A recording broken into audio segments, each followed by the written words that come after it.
Okay, welcome to another TED Talk at Well, I would say, I don't know if I should call it K-pop or it involves hype. It involves KATSEYE. So, this is my unpopular opinion. KATSEYE, from what I remember, started out with Debut. Okay, that was giving me nostalgia, like Fifth Harmony days, and then they was coming in at the end of Nuji / Elit coming into the industry, so that's like that Y2K, and they came out with Touch.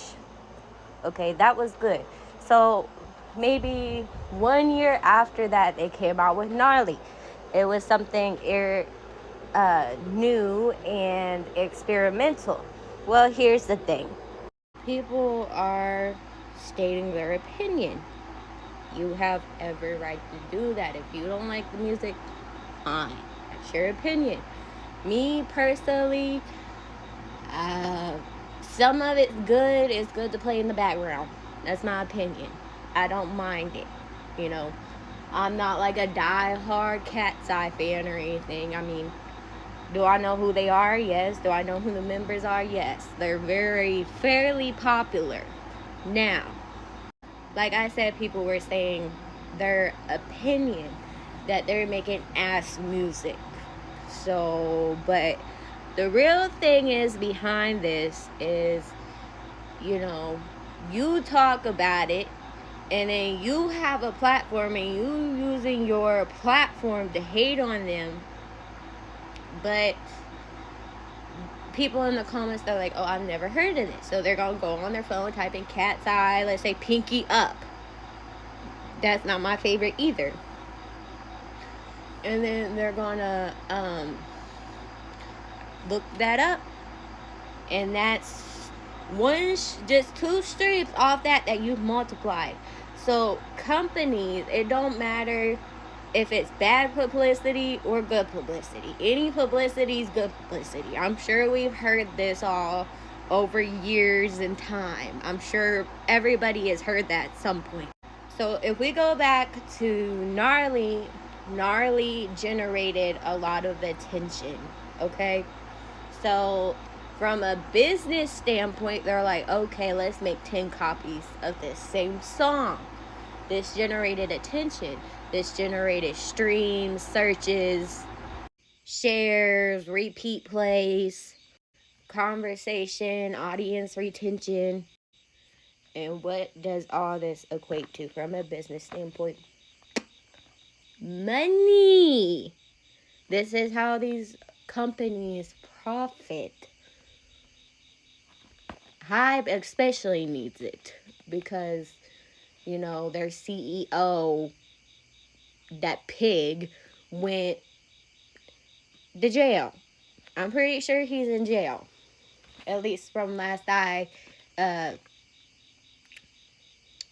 Scooter, I don't think he's in jail. But that Bing Shi Cook or where the fuck his name is, the big old king that managed BTS or whatever way back, he went to jail for tax evasion or some shit. It was something, I don't know. It was something involving money and doing something with the money that he shouldn't have been doing that's illegal.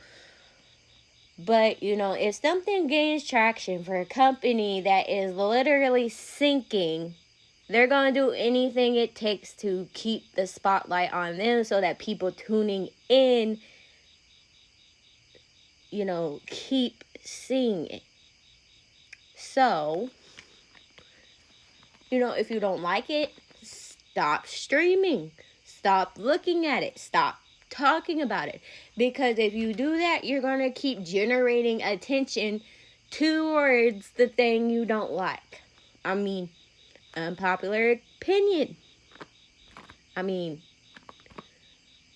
if you don't like it, just click uninterested. I mean, I'm not saying that you don't have the right to your opinion. You do have the right to your opinion. But I'm just saying, the more you talk about it, the more you're going to send people over there, and the more it's going to generate attention, especially if you have a platform. And then boom, it goes viral. Next thing you know, KATSEYE's got 500,000 more views because your video, 500,000 new unique viewers because your video generated. And they're like, people go over there, they're tapping, they're like, oh, I don't really like Pinky Up, but MIA and Debut's really good. Numbers start going up. Boom. Another Gnarly copy. Because you generated attention. And, you know, it's going to continue happening if you give it attention. And, you know, the generation is changing. That's another thing. We have to accept that, you know, we're not in fourth generation K-pop anymore. What was hot when we was in fourth gen is not going to be what's hot now. Sadly, I really do think, from a personal standpoint, like, it's drastically changed. Do I like the music still? Yes. But, I don't know. It's just, it really has changed. I mean, maybe we could go back, but whatever's generating views and whatever's trending is going to continue to dominate. And as people, we control what is trending. If we get the attention off that, then maybe they'll experiment with something else. This is episode 3 of This May Break Your Heart, but you can't break this truth I tell. Sorry, it's 4 a.m. I woke up super early, woke up sick, but I'm good. Please subscribe to my YouTube channel. It's at Lexi Unboxes. We're approaching 1,000 subscribers. It really means the world with me, even though you get news here. It mean the world to me if y'all could go over there and show that channel some love, because it's always been my dream to be a monetized creator.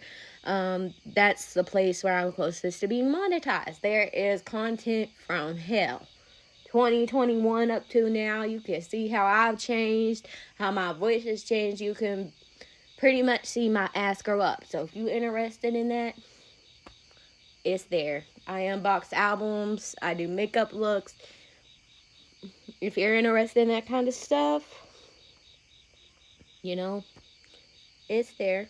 I'm not making you, just really be appreciated if you did. Anyways, this is, I may break your heart, but I'm going to have to get used to saying this, y'all. This may break your heart, but you can't break this truth I tell.